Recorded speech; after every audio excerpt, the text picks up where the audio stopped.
உதயநிதியும் ஸ்டாலினும் திரு எடப்பாடி அவர்களும் சேர்ந்து புறவழியாக பின்புறம் வழியாக ஒரு ஆட்சியை அமைக்க முயற்சி செய்தார். மக்கள் அளித்த தீர்ப்புக்கு எதிராக இல்லை, ஒவ்வொன்றும் படிப்படியாக தான் செய்ய வேண்டிய கட்டாயத்தில் இருக்கும். முதல் கட்டமாக 717 மதுபான கடைகள் மூடப்பட்டிருக்கு. அது இல்லாமல் எல்லா இடத்துலையும் குட்கா போன்ற மதுபான பொருட்கள்லாம் தடை செய்யப்பட்டிருக்கு. அதையெல்லாம் நிறுத்தப்பட வேண்டிய கட்டாயத்தில் இருக்கு. எங்கெங்கெல்லாம் இல்லீகலா மதுபானங்கள் விற்கப்படுதோ அதெல்லாம் தடுக்கப்பட வேண்டும் ஆல்ரெடி முதல்வர் சொல்லியிருக்காங்க. ஸோ இதெல்லாம் படிப்படியாக செய்யப்பட்டு என்ன தமிழக மக்களுக்கு தேவையோ அது மற்றபடி எங்கேயுமே தமிழக மக்களுக்கு விரோதமான எந்த ஸ்டெப்பையும் கண்டிப்பா முதல்வர்கள் எடுத்துக்கணும்.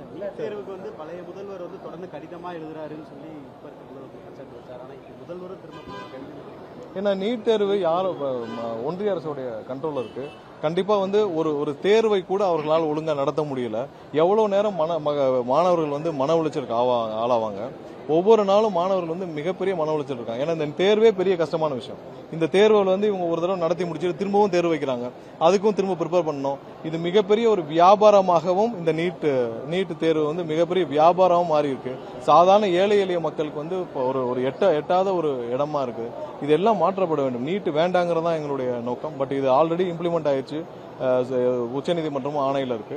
கண்டிப்பா இதை ஒரு தேர்தலை கூட ப்ராப்பரா நடத்த முடியலன்னா இது மாணவர்களுக்கு லட்சக்கணக்கான மாணவர்கள் பெரிய மன உளைச்சலை கொடுக்கிறது. ஒவ்வொரு நாளும் தேர்தல் எப்போ வருதுன்னு தெரியாம உட்காந்துட்டு அப்புறம் தேர்தல் முடிஞ்சு அந்த தேர்வு முடிஞ்சு அந்த தேர்வுக்கான ரிசல்ட்டையும் காத்துட்டு இருந்து அதுக்கப்புறம் அதுல ரேங்கிங் வருது. நீட் ரேங்கிங்ல பெரிய குளறுபடிகள் ஒவ்வொரு தடவையும் நடக்குது. அந்த ரேங்கிங்லயும் பாத்தீங்கன்னா ஒவ்வொரு தடவையும் வெளியில் வேற மாநிலத்துல வர்றவங்களுக்கான ரேங்கிங்லயும் நிறைய டிஃபரன்சஸ் இருக்குது. இங்க இருக்கிற மேனேஜ்மெண்ட் இன்ஸ்டிடியூஷன்ஸ்ல மேனேஜ்மெண்ட் காலேஜஸ்லயும் பெரிய அளவுல இந்த நீட்னால பெரிய பயன் இல்லை. நீட்ல குறைந்த மார்க் எடுத்தவங்களும் மேனேஜ்மெண்ட் காலேஜஸ்ல சேர முடிகிற சூழ்நிலை இருக்கு. அதனால நீட்னால எந்த பயனும் இல்லை. நீங்க தகுதியானவர்கள் தேர்வு செய்யணும்னா நீட்னால எந்த பயனும் இல்லை. கண்டிப்பாக இது தேவையற்ற ஒண்ணு.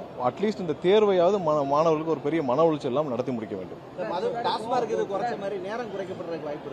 இல்ல, முதல்வர் தான் முடிவு செய்வார். கண்டிப்பா இதை கூடிய வரும்.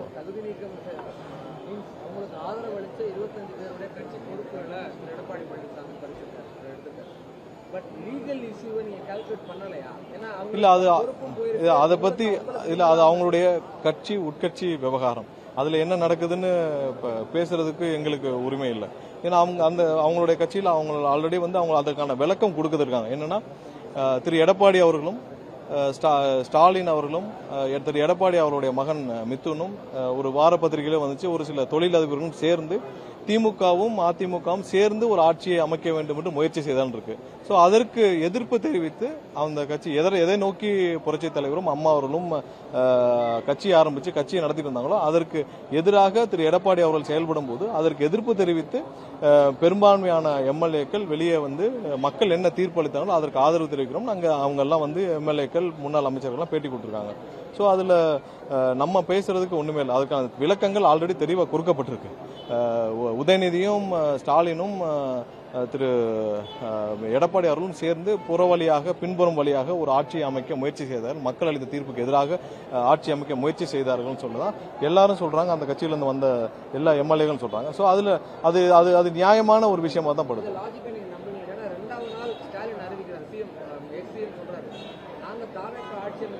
இல்ல, கண்டிப்பாக இதற்கான முயற்சிகள் 100% நடந்தது. அவர்கள் இருவரும் சேர்ந்து ஆட்சி அமைக்க 100% முயற்சி செய்தார்கள். அதை அவர்கள் கூட்டணி கட்சியில் இருந்த அனைவரிடமும் கூப்பிட்டு பேசினார்கள் என்று தகவல் கேள்விப்பட்டோம். ஸ்டாலின் அவர்களும் அவருடைய கூட்டணி கட்சியில் இருந்த முக்கிய தலைவர்களை கூப்பிட்டு ஆலோசித்தார். திரு எடப்பாடி அவர்களும் கூப்பிட்டு ஆலோசித்தார். இவரெல்லாம் ரகசியமாக பல சந்திப்புகள் நடத்தியதாக எங்களுக்கு தகவல் தெரிவிக்கப்பட்டது. கண்டிப்பாக இவர்கள் 100% முயற்சி செய்தார்கள். ஆனால் மக்கள் அளித்த தீர்ப்புக்கு எதிராக போக பெரும்பாலான கட்சிகளும் பெரும்பாலான தலைவர்களும் வேண்டாம் என்று முடிவெடுத்ததால் அந்த மிகப்பெரிய ஒரு புறவழி ஒரு பின்புறம் வழியாக ஒரு ஏற்பாடு செய்யப்பட்ட ஒரு கள்ள கூட்டணி அங்கேயே நிராகரிக்கப்பட்டது. இல்ல, முதல்வர் விரைவில் யார் யாருக்கு என்ன இலாக்கான்றதை முடிவு செய்து முதல்வர் அறிவிப்பார். அதுல